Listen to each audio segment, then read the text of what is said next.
Hello everyone, this is the second lecture in DC to AC converters. So DC to AC converters also called as inverters.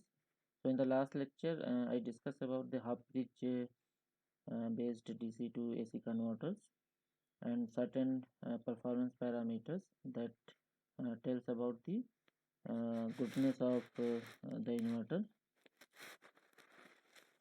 So in this lecture I'll discuss about the single phase bridge inverters. So you can see here that in bridge inverters actually we have to use four controlled switches, and to make it bidirectional conduction we have to use four additional diodes. Okay, so these diodes are connected in anti-parallel with the control switches. So positive current will be taken by the control switches and negative current will be taken by these diodes. Okay, so you can see that in this inverter actually these switches actually they are turned on simultaneously, like Q1 and Q2 will be turned on at the same time, and Q3 and Q4 will be turned on at the same time. Okay, and this input supply actually if you can see here that it is bifurcated in two halves.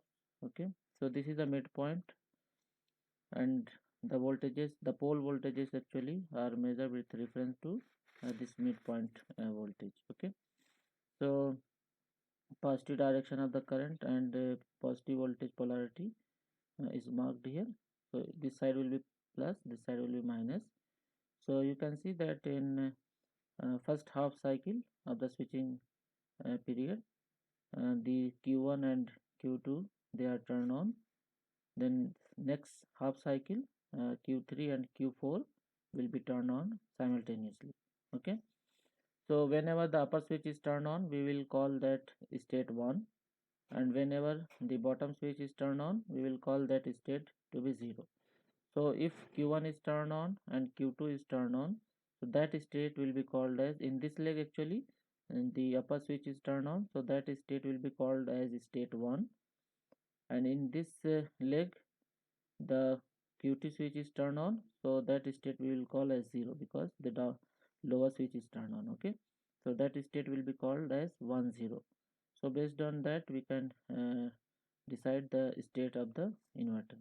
Okay, now if you want to see the pole voltage, so you can see here that the voltage at point A with reference to this midpoint reference point. So if you calculate the voltage, so this switch is turned on, so plus Vs by 2 will appear here. So VAO will be plus Vs by 2. Similarly the Q2 is turned on, so the voltage at point B will be minus Vs by 2 with reference to this midpoint. So VAO will be plus Vs by 2 and VBO will be minus Vs by 2. So if you want to calculate VAB, that will be equal to VAO minus VBO. Okay, so plus Vs by 2 minus minus of Vs by 2, so that will be Vs by 2 plus Vs by 2, and that will be Vs. Okay, so if you want to plot the pole voltage with reference to this midpoint, so you can see here that VAO is Vs by 2 for T by 2 time period, and it is minus Vs by 2 for next half period. Okay, because you can see here that in next half cycle the Q3 and Q4 will be turned on. Whenever Q3 is turned on, so this B point you can see it is plus Vs by 2. Okay, so you can see from this figure that VBO will be plus Vs by 2 in that case, and whenever Q4 is turned on, so the voltage at point A will be minus Vs by 2. So VAB now will be minus Vs by 2 minus Vs by 2. So that will be minus Vs. So VAB will be minus Vs in next half cycle. Okay, so in first half cycle VAB is Vs. In next half cycle VAB is minus Vs, and pole voltages you can see here VAO in first half cycle VAO is plus Vs by 2, In next half cycle it is minus Vs by 2. Okay. Similarly, VBO in first half cycle, when Q1 and Q2 are turned on, so this point was minus Vs by 2. So voltage you can see from the graph, it is minus Vs by 2. Similarly, for next half cycle it is plus Vs by 2. Okay. If we subtract these two, we will get VAB. So VAB will be nothing but Vs by 2 minus of minus Vs by 2. So that will be Vs. Okay. Similarly, in this you can see VAB will be minus Vs by 2 minus Vs by 2. Okay. So that will be minus Vs. So this will be the output voltage across the load. If you compare with the half bridge inverter, the only difference is that here we are getting Vs. In half bridge inverter it was Vs by 2. Okay. So this is the only difference. So that means we are getting more output voltage in case of full bridge inverter. Okay, or single phase bridge inverter. Similarly, this is RL load. If we consider, then the current waveform will be, fundamental current waveform will be something like this. Okay, and it is lagging because of RL load. Okay, because of inductance, this will be, the current will be lagging. Okay, and that angle we call as theta 1. So fundamental current actually having fundamental uh, waveform like this, and it is lagging by theta 1. If we are having a more inductive load, in that case the current will be linearly rising like this. Okay, as you have seen in the DC-DC converter, whenever positive voltage applied across the inductor, so current rise linearly, slope is positive, and whenever negative voltage is applied across the inductor, so the current will fall linearly and the slope will be negative. Okay, so you can see that in first half cycle the voltage applied across the inductor is positive, so slope is positive here. In next half cycle the uh, current is falling and slope will be negative because negative voltage is applied across the inductor.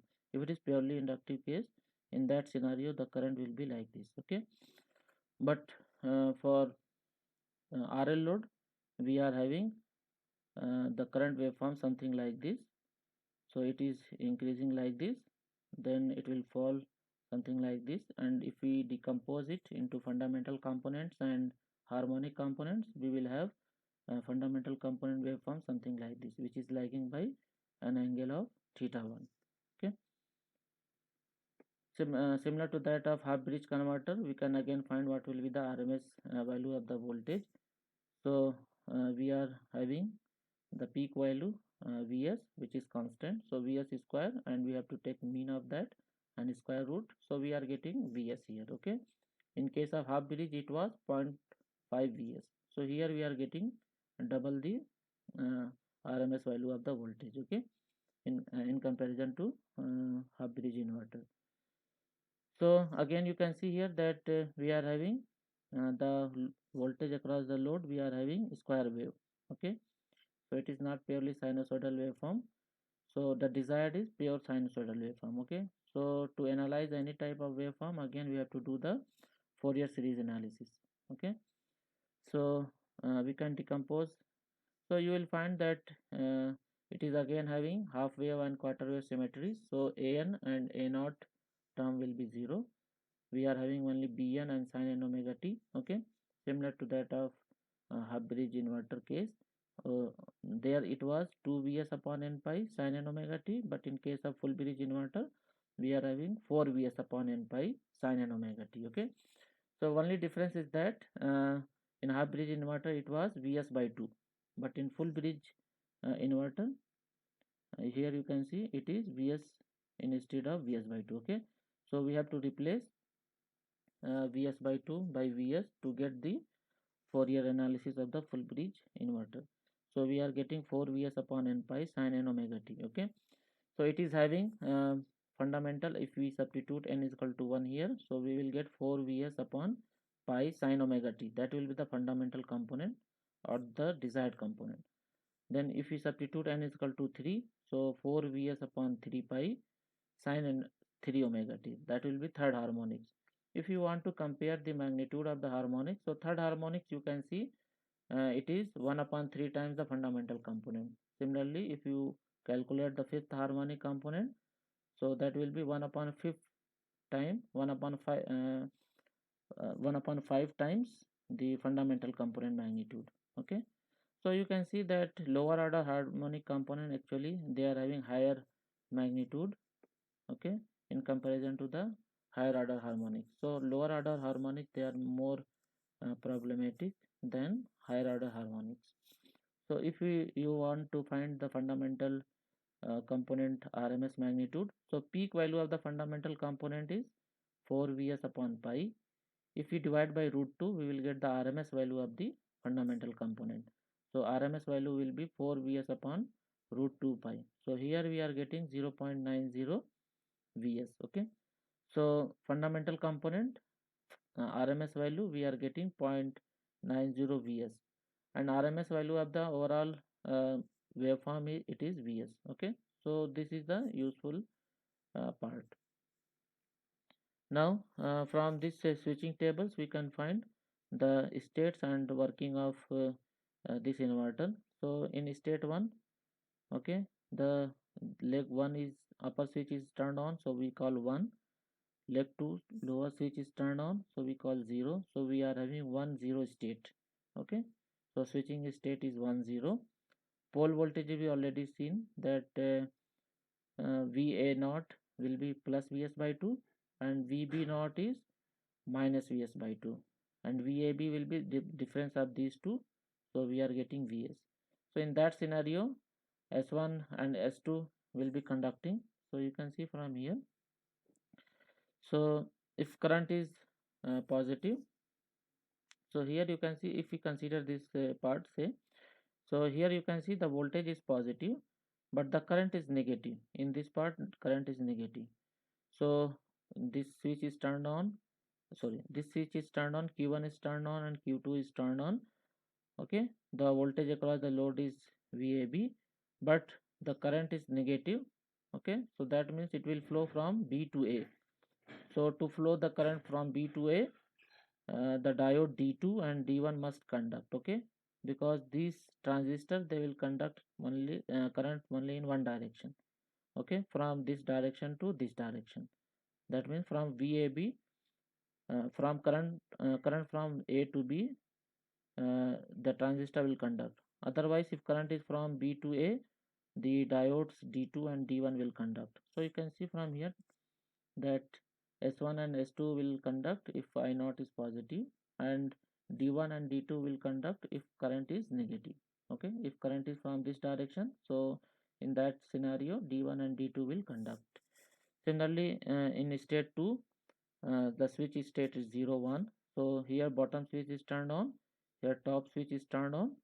So you can see that VA was minus Vs by 2 and VB was Vs by 2. If subtract these two, you will get minus Vs. Okay, so in that case D4 and D3 will conduct if current is positive. Okay, so this direction of the current we take as positive. So D4 and D3 will conduct if current flow from A to B.